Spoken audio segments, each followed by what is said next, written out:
Rahasia terkabulnya doa itu terletak pada huruf idza, sebagaimana disebutkan dalam Al-Quran. Pertanyaannya adalah, lalu mengapa Al-Quran memilih huruf idza daripada huruf in? Padahal huruf idza dengan huruf in ini memiliki arti yang sama. Lalu mengapa Al-Quran mensyaratkan terkabulnya doa menggunakan huruf idza? Bismillahirrahmanirrahim. Kali ini kita akan membahas sentuhan-sentuhan bahasa Al-Quran terkait kedalaman dan keindahan bahasa Al-Quran pada ayat pengabulan doa, yaitu Al-Baqarah 186. Wa idza sa'alaka ibadi anni fa inni qarib ujibu da'watad da'i idza da'an. Sebelum kita menelisik ayat tersebut, kita harus tahu bedanya antara huruf idza dengan huruf in, ya. Huruf idza dan huruf in ini dalam bahasa Arab adalah huruf syarat. Memiliki arti dalam bahasa Indonesia itu jika atau apabila, ya. Artinya seperti sama kan, jika atau apabila. Contoh dalam bahasa Indonesia kita bisa katakan apabila kita makan, maka kita kenyang. Jadi syarat untuk kenyang adalah makan dan huruf syaratnya adalah apabila. Kemudian jika kita berlari terus-menerus, maka kita akan lelah. Jadi syarat untuk lelah salah satunya adalah berlari terus-menerus. Huruf syaratnya adalah jika. Nah, jika dan apabila dalam bahasa Indonesia itu kan terlihat sama kan, tapi dalam bahasa Arab itu memiliki makna yang berbeda, memiliki makna yang mendalam. Karena dalam bahasa Indonesia kita terbatas oleh makna dan bahasa. Dalam bahasa Arab, huruf idza ini ditujukan terhadap sesuatu yang sering terjadi dan pasti terjadi. Ini huruf idza. Sedangkan huruf in dalam bahasa Arab ini hanya ditujukan kepada sesuatu yang jarang terjadi dan sangat jarang terjadi, bahkan mustahil terjadi. Nah, contoh untuk memudahkan, dalam Al-Qasas itu disebutkan qul ara'aitum in ja'alallahu 'alaikumul laila sarmada ila yaumil qiyamah. Katakanlah Muhammad, bagaimana pendapat kalian jika Allah menjadikan atas kalian malam itu terjadi secara terus-menerus sampai hari kiamat? Di situ menggunakan huruf in, jika Allah menjadikan malam terjadi terus-menerus. Mengapa menggunakan huruf in? Karena kenyataannya malam tidak terjadi secara terus-menerus. Sangat jarang terjadi, bahkan tidak terjadi, oleh karenanya menggunakan huruf in. Untuk memudahkan lagi, ada contoh yang sangat sederhana tentang perintah wudu, itu disebutkan, Ya ayyuhalladzina amanu idza qumtum ila shalah faghsilu wujuhakum. Kemudian di tengah ayatnya itu ganti menggunakan in. Wa in kuntum junuban fattoharu. Jadi ayat tersebut menyuruh pada orang-orang beriman, apabila kalian hendak mendirikan sholat, faghsilu wujuhakum. Ya, maka basuhlah wajah kalian, tangan kalian berwudu. Kemudian di tengah ayatnya, wa in kuntum junuban fattoharu. Dan jika kalian dalam keadaan junub, maka bersucilah dengan cara mandi. Mengapa diksi sholat itu diiringi dengan huruf idza? Sedangkan diksi junub itu diiringi dengan huruf in. Apa bedanya? Karena sholat ini adalah sesuatu yang terjadi setiap hari. Rutin, sering terjadi. Oleh karenanya menggunakan huruf idza sesuai kaidah bahasa Arab. Sedangkan junub menggunakan huruf in karena junub itu sangat jarang terjadi. Mungkin seminggu sekali. Bahkan mungkin sebulan sekali. Sangat jarang. Tidak setiap hari terjadi. Oleh karenanya menggunakan huruf in. Oleh karena itu dalam Al-Quran, semua ayat yang membahas tentang hari kiamat, berita-berita tentang hari kiamat, itu pasti semuanya menggunakan huruf idza untuk menunjukkan terjadinya itu pasti akan terjadi dan pasti terjadi. Contoh, idza waqa'atil waqi'ah, idza zulzilatil ardu zilzalaha, idza sama'un syaqqat. Semua tentang hari kiamat menggunakan huruf idza. Kenapa? Menunjukkan pasti terjadi. Dan dalam Al-Quran, ayat-ayat yang membahas tentang sesuatu yang mustahil terjadi dan sangat jarang terjadi pasti menggunakan huruf in. Kita sudah mengetahui perbedaannya. Sekarang kita akan membahas ayatnya. Wa idza sa'alaka ibadi anni fa inni qarib. Apabila hamba-hambaku bertanya kepadamu Muhammad tentangku, fa inni qarib, maka sesungguhnya aku ini dekat. Ini ada hal yang menarik dalam ayat ini. Biasanya ya, ayat-ayat seperti ini itu diawali dengan pertanyaan-pertanyaan.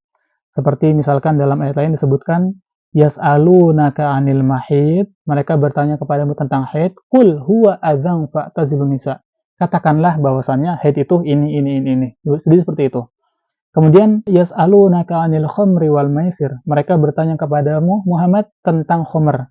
Maka ayatnya qul fihima ismun kabir. Katakanlah bahwasannya dijelaskan. Jadi ada kul gitu kan. Katakanlah. Jadi Allah menjawab melalui perantara lisan Rasulullah Shallallahu Alaihi Wasallam. Berbeda dengan ayat doa ini. Jadi langsung tanpa perantara. Wa idza sa'alaka ibadi, Allah tidak mengatakan qul fa inni qarib, tapi wa idza sa'alaka ibadi anni fa inni qarib. Apabila hamba-hambaku bertanya kepada Muhammad tentangku, fa inni qarib, sesungguhnya aku ini dekat. Allah tidak mengatakan qul, katakanlah fa inni qarib.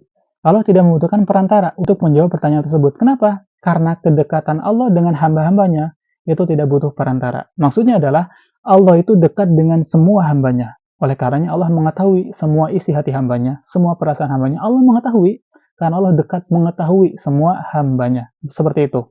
Itu menunjukkan kedekatan Allah. Jadi Allah mengawasi semua hambanya.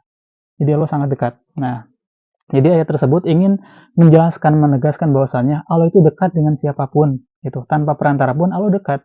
Walaupun mungkin kita kadang merasa diri kita jauh dari Allah. Karena kita memiliki banyak dosa, banyak maksiat ya, banyak durhaka. Kita merasa dosa kita menjadi penghalang antara kita dengan Allah. Tapi apakah Allah dengan kita ada penghalang? Tidak ada. Allah dengan kita tidak ada penghalang. Allah sangat dekat dengan kita. Mungkin perasaan kita ya sebagai manusia merasa jauh dari Tuhannya karena banyak dosa itu wajar. Tapi Allah tidak pernah jauh sedetik pun dari hamba-hambanya. Karena Allah mengetahui semua isi hati hambanya. Seperti itu. Pokoknya Allah dekat. Fa inni qarib. Kata Allah, Allah dekat. Kemudian ayatnya dilanjutkan. Ujibu da'watad da'i idza da'an. Nah, ini ayatnya menarik juga. Di situ ayatnya mengatakan ujibu da'watad da'i, bukan ujibu da'i. Jadi ayatnya aku mengabulkan, aku menjawab da'watad da'i, permintaan orang yang meminta. Ayatnya tidak mengatakan ujibu da'i, aku menjawab orang yang meminta. Tidak. Tapi aku menjawab permintaan. Aku menjawab doa orang yang berdoa. Artinya, fokus ayat tersebut itu adalah Allah mengabulkan permintaan. Allah tidak melihat siapa yang meminta, tapi Allah melihat permintaan, fokus terhadap permintaan. Maksudnya adalah, mau kalian pejabat, mau kalian orang miskin, orang kaya, banyak dosa, siapapun kalian, mintalah pada Allah, karena kalian semuanya hamba. Dan Allah akan fokus mengabulkan doa tersebut. Permintaan tersebut, apapun, sebutkan kebutuhan kalian. Minta sama Allah. Karena Allah itu sangat senang sekali dengan hambanya yang berdoa.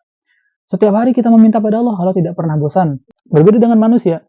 Kalau kita meminta kepada manusia, setiap hari, manusia yang kita minta itu akan benci kepada kita. Ya, akan benci, karena kita selalu meminta. Tapi Allah, semakin kita mintai kepada Allah, itu Allah akan semakin sayang, semakin suka. Ini hambaku, ini hambaku, ini hambaku. Karena Allah maha kaya. Bahkan dalam riwayat lain disebutkan, jika ada seorang hamba menengadahkan tangannya meminta kepada Allah, kemudian Allah tidak mengabulkan, Allah itu sangat malu terhadap hamba tersebut. Kenapa? Karena Allah maha kaya gitu. Nah, seperti itu. Tapi ada syaratnya. Idza da'an. Di situ disebutkan idza da'an. Jadi aku menjawab permintaan orang yang meminta idza da'an apabila dia meminta. Apabila dia berdoa. Di situ menggunakan huruf syarat idza, bukan in. Di awal kita sebutkan idza menunjukkan sesuatu yang sering terjadi dan pasti terjadi. Artinya, doa kita itu harus dilakukan secara sering, rutin, terus-menerus. Jika kita butuh sesuatu, maka kita minta terus-menerus kepada Allah. Jangan sampai kita butuh sesuatu, hari ini kita berdoa. Besok tidak, besoknya lagi tidak, besoknya baru berdoa. Jadi terputus-terputus. Itu mengisyaratkan bahwasanya kita tidak sungguh-sungguh dalam doa kita. Seharusnya kalau kita memang butuh, kita harus sungguh-sungguh. Sebagaimana ketika kita butuh pada manusia, kita benar-benar sungguh-sungguh setiap hari memintanya, menanyakannya. Ini kepada Allah, kepada Tuhan. Kita harus benar-benar sungguh-sungguh. Ya, jadi idza da'an. Ya, jadi terus mengetuk kepada pintu Allah. Nah, lalu di dalam ayat tersebut itu sudah terjelaskan bahwasannya Allah mengabulkan permintaan orang yang meminta. Artinya semua doa itu diijabah oleh Allah. Jika kita sering berdoa maka diijabah. Lalu ada yang bertanya, tapi saya sudah berdoa bertahun-tahun gitu kan. Terus tidak ada tanda-tanda diijabah. Nah, makanya datang hadis Rasulullah dalam riwayat disebutkan Allah itu mengabulkan setiap doa ya. Setiap doa Allah kabulkan. Tapi pertama, ada yang doanya dikabulkan sesuai permintaannya. Ada yang dikabulkan dengan hal-hal lainnya yang lebih baik. Ada yang dikabulkan dengan cara mencegah orang tersebut dari mara bahaya, kemudian ada yang dikabulkan dalam bentuk pahala. Jadi seperti ini. Ketika kita berdoa, kemudian dikabulkan, maka itu menunjukkan kuasa Allah mengabulkan doa kita. Tapi ketika kita tidak dikabulkan doanya, itu pasti diganti dengan doa-doa lain, kebaikan-kebaikan lain. Contoh, mungkin kita lupa akan doa-doa kita di masa lalu, 5 tahun yang lalu, kita lupa kita pernah berdoa apa saja. 10 tahun lalu, kita lupa. Tapi Allah pernah lupa nggak sama doa kita 10 tahun lalu, 5 tahun lalu? Tidak pernah. Allah tahu kapan pertama kali kita berdoa, apa yang kita minta Allah tahu. Sampai sekarang, sampai seterusnya Allah tahu. Bahkan setiap huruf yang merangkai doa kita di masa lalu, Allah tahu betul. Allah tidak lupa. Nah, oleh karenanya bisa jadi kebaikan-kebaikan yang kita dapatkan hari ini, keberuntungan-keberuntungan yang kita dapatkan hari ini adalah bentuk dari pengabulan Allah dari doa-doa kita di masa lalu. Atau doa-doa kita di masa lalu, doa-doa kita hari ini itu mencegah kita dari mara bahaya. Contohnya seperti ini.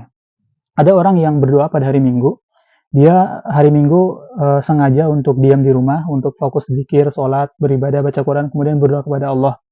Hari itu dia meminta uang 1 juta gitu kan, berikan aku rezeki uang 1 juta. Sampai sore dia berdoa seperti itu.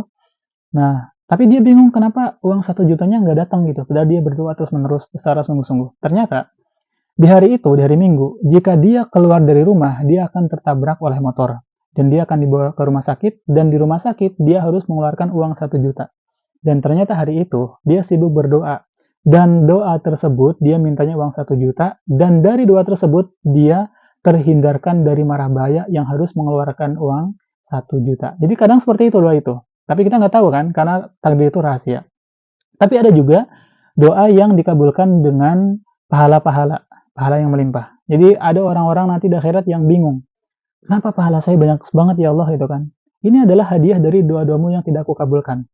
Ya, kamu mungkin mengira di dunia kamu diabaikan. Doa-doa kita diabaikan, tidak terkabulkan. Tapi ternyata semua doa tersebut Allah alihkan, Allah ganti dengan pahala yang berlipat, berlipat, berlipat. Sehingga setiap hari malaikat itu mencatat kebaikan-kebaikan kita. Karena doanya belum dikabulkan, malaikat diperintahkan ganti dengan pahala, berganti dengan pahala. 5 tahun lalu doa kita belum terkabulkan, sampai hari ini itu sudah tercatat dengan pergantian dengan pahala-pahala.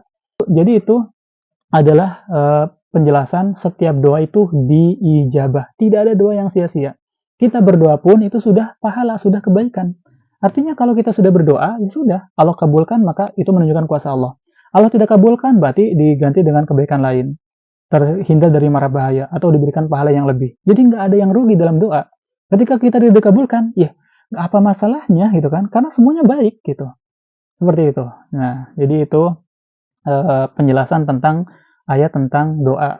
Nah, sebenarnya ini masih panjang lagi ya, ada banyak hadis, ada banyak ayat yang bersangkutan dengan ini, tapi karena sudah 13 menit lebih, mungkin dicukupkan sekian. Semoga bermanfaat. Wallahu a'la wa a'lam.